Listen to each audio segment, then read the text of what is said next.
Hey guys, what's going on? I'm back with another 3 books for my reading challenge, which I am only 1 week behind in, so I'm happy about that.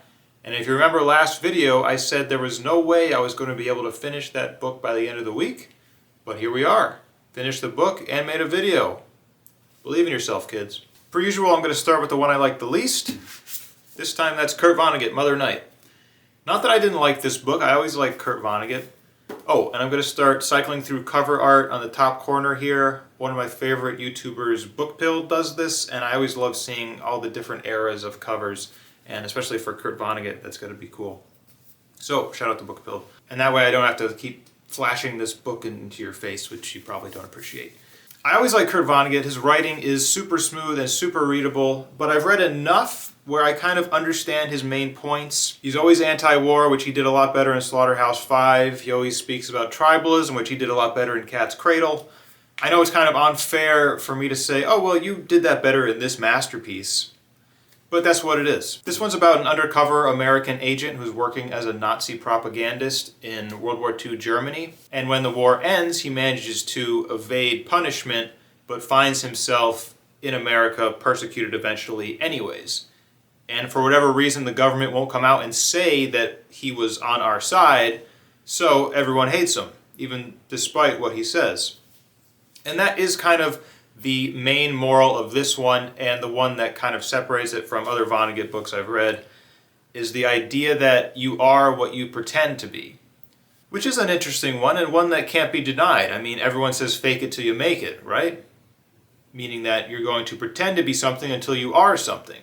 A lot of times that's meant in a good way, but in this it's a negative way. Like, if you pretend to be a Nazi war propagandist, people will see you that way.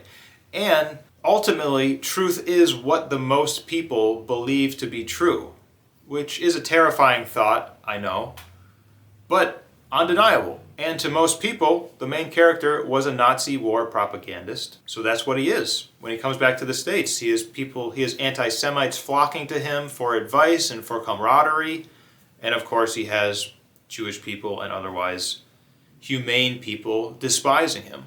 And in pretending to be a Nazi war propagandist, he still did everything that a real Nazi propagandist would have done.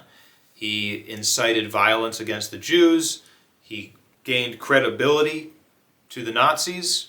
So what's the difference, right? And I think ultimately the main character in this book first hides behind it, but then kind of accepts it.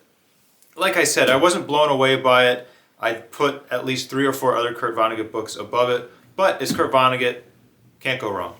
Next up we got Phillip K. Dick, Valis. This one was a lot. As someone who likes to have staring contests with the void, this one gave me a lot to think about. It's Phillip K. Dick, so there's going to be that obscure reality, dissolving consciousness, kind of paranoid, insane theme to it, which I'm all about. This one kind of took it to an extreme.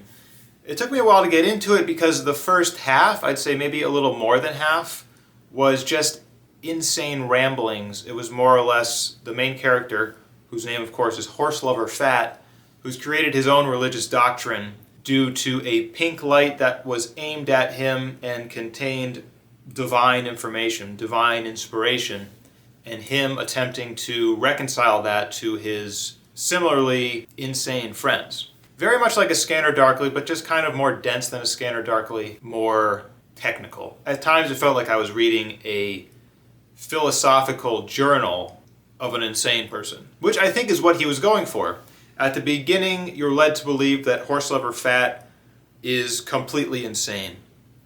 And then as the story goes on, he gains credibility. And I think about 3/4 in, I was actually believing him, which I think Phillip K. Dick orchestrated beautifully. I imagine that was his intent. I was scared to get to the ending because I didn't want this to have a sad ending.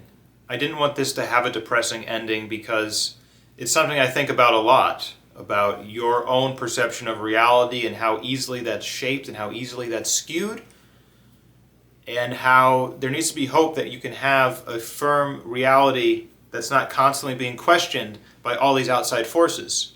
And thankfully, Phillip K. Dick has a reasonable, happy ending. It's not like, happily ever after, but it's an ending that I believed, that was happy, that left me feeling hopeful. So thank God for that. The biggest takeaway I got from this was the idea that the world is irrational, which, after I thought about it just for a small amount of time, I realized, yeah, obviously the world is irrational. It doesn't make sense why good people get punished. It doesn't make sense that ice cream is terrible for our health but tastes amazing, and celery is amazing for our health but tastes terrible. None of this makes sense, and the biggest irrationality of all is death.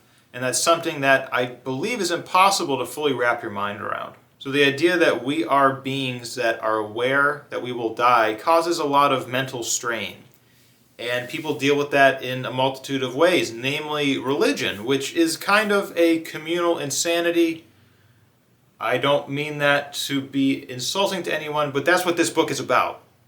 It's about people trying to shift their perspective to accommodate for an irrational world, which is going to be irrationally, right? Horse Lover Fat is convinced that of a lot of insane things, actually. I can't even begin to tell you what his idea of the universe is, even after just having finished this book. But ultimately, he's dealing with death in the only way you can, which is completely irrationally, as we all do. We all want it to make sense, and we try and fit in these gaps with religion or astrology or karma or something, which is all you can do, really. So if nothing else, this book has given me some compassion just for people and their irrationality. And if you want to believe that being born at a certain time means certain things, go right ahead. If you want to believe the earth is flat, go right ahead if that helps you. I mean, yeah, you're getting in the way of science, but what credible scientists are still battling with flat earthers, right? Maybe that's just an unfair concession of me, but life is difficult, life is irrational, so people got to deal somehow, right? It was very dense at the beginning, but by the end it does narrow into a comprehensible narrative that I was drawn into. Philip K. Dick actually injects himself into the story, Stephen King style, but I feel like the story was absurd enough where I wasn't too jarred by that insertion of Dick. Sorry, you gotta have a Dick joke in a Dick review. So, who else needs a palate cleanser after that one? I know I did. So, the one I enjoy the most, Artemis, Andy Weir. May just be because it was timed after these two heavy novels and I needed something light, I needed something that made sense. I mean, that's one way people deal with the irrationality of the world, is to read these stories that are entirely rational, where there are good people and there are bad people, and good things happen to the good people and bad things happen to the bad people, and you're comforted. This world makes sense. And Andy Weir is great at that. I love The Martian. I know other people are mixed on it, but it was just such a engrossing, entertaining story. And that's all I expected from it. From Philip K. Dick or from Kurt Vonnegut, you expect to put your thinking cap on, you expect maybe to tweak some of your philosophical ideas, but with Andy Weir, you just want to be entertained. And that's what he did beautifully. The main character was one of those snarky, kind of scowsy type characters, which did get kind of old after a while. It got kind of stale after a while, but it just moved so quickly and had such a solid plot that I didn't mind. I think The Martian has a special place for me because it's one of the books that got me back into reading, specifically reading science fiction. And this novel was very similar to The Martian, so it kind of struck a specific chord within me that other people don't have, and I understand that. The only real criticism I have of it is I didn't believe the love story that was woven into it. And I say woven into it, but more just pasted on top of it. I'm perfectly willing to believe that that's just a fault of my own, though. So I'll definitely be looking to read Project Hail Mary. I might actually buy a new book? No, I don't remember the last new book I bought. But right now, I don't have a single palate cleanser on my TBR. This was the last one. And I got a lot of heavy books on there, so I need to balance that out. Recommendations? For palate cleansers, they don't have to be sci-fi related. For me, the palate cleansers have been, Betty Smith is a guilty pleasure of mine. Andy Weir. The Alchemist was nice. What do you recommend? And that's what I got for you today. Like I said, I'm exactly a week behind, but I'm happy with that, you know? For me to read a book every week, I knew was going to be difficult. So for me to be that close, maybe I'll pick up some shorter ones. My TBR is looking thin, which is nice. It's usually this giant stack and I have a problem picking the next book, but now it's pretty simple. Alright guys, thanks for watching. I think I got a book haul coming up soon. Subscribe if you haven't. And I'll see you next time. Bye-bye.